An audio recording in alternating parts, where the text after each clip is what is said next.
This is Catherine from Accelerated Reader.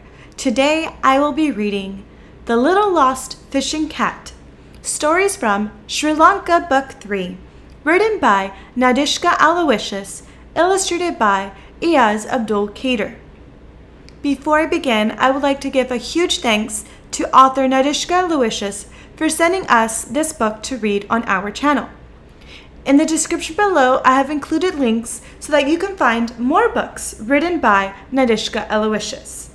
Don't forget to give a big thumbs up and subscribe. The Little Lost Fishing Cat, written by Nadishka Aloysius, illustrated by Abdul Cader. Introduction. My sons and I first learned about fishing cats at a children's camp conducted by the Urban Fishing Cat Conservation Project in Kut. We watched videos that documented the cat population in the area, learned to identify pug marks, and came to appreciate these wonderful wild cats. This educational experience planted the seed that eventually grew into this book. I must acknowledge the assistance given by Anya Radnayeke of the UFCCP, who shared many of the fun facts found in the educational section of this book. She also gave her stamp of approval to the storyline, which is as authentic as possible to real-life dangers faced by these endangered animals. This is the first in a new series aimed at creating awareness among young and old alike. We, Sri Lankans, are blessed with such diverse wildlife, and it is sad that most of these unusual animals face a silent extinction. So, thank you for taking this small step towards preserving endangered species by helping me educate and entertain my audience. Nadishka Aloysius. Felina was a fishing cat, but she didn't know she was different from the other cats around her. She lived with a loving family near the Diawana River. She shared her home with 3 kittens whom she thought were her brothers and sisters.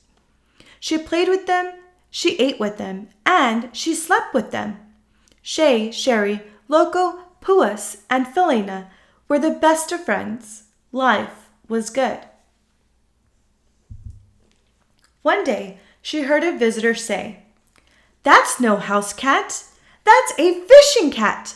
Look at the markings on her fur and her feet. You'll get into trouble with the police. You can't keep her here." Felina twitched her tail in worry. Her mistress looked surprised. "We rescued Felina when we found her abandoned on the road. She was almost run over by a car. She is so sweet. Surely we can keep her." But the visitor said, "You shouldn't have brought her to your home. You had better release her into the wild." Felina was very worried. How would she survive in the wild? Who would she play with? What would she eat? Where would she sleep? Her mistress cried, but that evening her family took her to a canal and left her by the side. Felina tried to follow them home, but they chased her away. Felina meowed sadly, calling them to come back, but they did not. It was getting dark. There was a slight drizzle, but she didn't mind the rain. The trees and bushes swayed in the wind and reached out to catch her. There were a lot of noises too. She heard the rustling of leaves and a swishing noise as if something was moving through the grass. Felina tucked her tail between her legs and meowed again, frightened. After a while, Felina inched her way into the bushes. "I need to find a safe place for the night," she decided. Looking around, she saw moving beams of light in the distance. She knew what they were. The lights belonged to the large 4-wheeled monsters that ran on the road. It was dark. She could see patches of shadow everywhere. "I hope there are no monsters here among the leaves," she thought nervously. Then, suddenly, a dark shadow moved towards her. 2 stumpy legs stepped out, followed by a long body spotted in white. A long, thin, red tongue flicked her way. It was a monitor lizard! Felina had seen monitor lizards wandering around the garden. She had been taught never to go near one, but she was all alone now. There was no house to run into. She crouched down, her tail rigid. "It's going to have me for dinner!" she panicked, meowing in terror. "What do I do?" She spotted a tree with low-hanging branches and sprinted over to it and clambered up. "I hope lizards can't climb trees," she thought in alarm as she dug her claws into the bark. The giant lizard crawled up to the tree. It paused and raised its front legs onto the trunk. Felina started to shake with fear. Luckily, the lizard decided this was too much trouble and turned and walked away. Felina was relieved. "I better sleep here for the night," she decided. Felina did not sleep well. She woke up with a start every time the tree danced in the breeze. She used her claws to hang on to her perch. In the morning, she was hungry and tired. She longed for the delicious meals she had eaten at her human home. Seated between the branches, she looked around. There was a pond nearby, and she could see some white birds walking through the marshy ground. Felina jumped off her tree and crept up to the birds. She waited until one was standing still in the water and pounced. But the bird was larger than she was and flew away. "I wish I had a mummy to teach me how to hunt," she thought sadly. Felina's tummy rumbled loudly. So she ate some bugs and beetles. They tasted yucky, but they filled her stomach. Felina walked on, looking for a home. She came to an open area. There was a mountain by a wall. She tried to climb to the top, but the ground was not firm. The mountain was made of things of many colors. There were big things and small things. Some were sharp and pointy. They were all dirty, slippery, and smelly.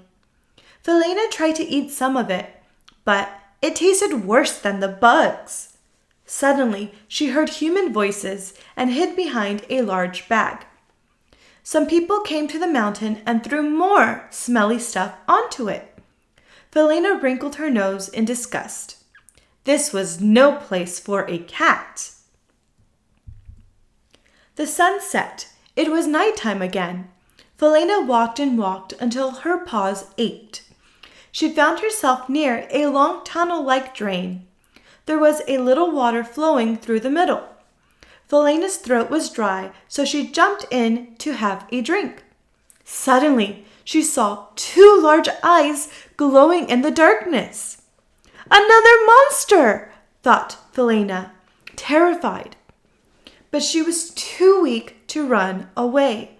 She crouched in the water as the eyes came closer and closer and larger and became another cat. The cat was much bigger than Felina, and she had the same kind of fur with the same pattern on her skin. The cat purred. "Hello, little one. You're new to the wetlands. Where did you come from? Are you alone?" "Yes," sniffed Felina. "My family chased me away." The larger cat hissed. "Humans carry off our kittens and then throw them away when they realize we are not house cats. They are foolish." "Us?" asked Felina hesitantly. "You mean we are not normal cats?" The larger cat smiled. "No, we are special. We're fishing cats. We live in the waterways of the wetlands. We are related to lions and tigers, and we have sharp claws and sharper teeth." She strolled down the drain, then turned and said, "If you want to learn more about our kind, you had better come with me." Felina was thrilled. She had finally found someone like herself. She was not alone. She sprang up and darted after her new friend. "Where are we going?" she asked breathlessly. "We are going to the Yasaru. It is a wetland park. We are going home. The end. Here are some questions about the story. Do you remember? Why did Felina's human family abandon her? What scary animal almost had her for dinner? How did Felina escape that animal? What did Felina eat the next day? Who did she see in the tunnel? Why are fishing cats special?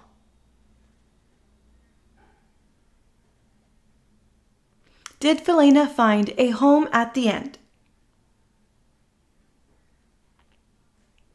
How do you identify a fishing cat? A fishing cat is larger than a domestic cat when fully grown. It has short legs, a big broad head, and a short tail. Its coat is olive gray and is patterned with rows of parallel solid black spots, which often form stripes along the spine. Their ears are short and round with black backs and prominent white spots in the middle. Their front feet are partially webbed and their claw tips protrude from their sheaths even when retracted, leaving a signature track imprint. What should you do if you find a fishing cat? The fishing cat population in Colombo is known to wander around, so there is a good chance you may see one in your own backyard. They are also known to get caught under the wheels of cars as they attempt to cross busy roads. If you find one, A. Do not attempt to keep it as a pet. B. Report a sighting. C. Contact the Urban Fishing Cat Conservation Project ASAP. You can follow the latest news at www.facebook.com/urbanfishingcat. Fun facts. 1. Unlike other felines, fishing cats love getting wet. 2. Fishing cats catch fish by sitting at the edge of body of water and scooping up any fish that pass by. 3. Their semi-retractable claws help them hang on while leaning into the water. 4. They will even swim and dive underwater to catch their prey. 5. They live in watery habitats like marshy land and wooded areas near rivers. 6. They have snug-fitting thermal underwear. The bottom layer of fur is thick and fine and keeps the cats dry and warm. 7. They quack like ducks. 8. The population of fishing cats in Colombo is the only population in the world found in highly urbanized spaces. 9. Fishing cats do not live in family groups. 10. Fishing cats are globally vulnerable and locally endangered, so it is illegal to rear one as a pet. In the description below, I have included these links so that you can follow the author Nadishka Aloysius on Goodreads, Instagram, and Facebook. Don't forget to give a big thumbs up and subscribe. Thank you for listening.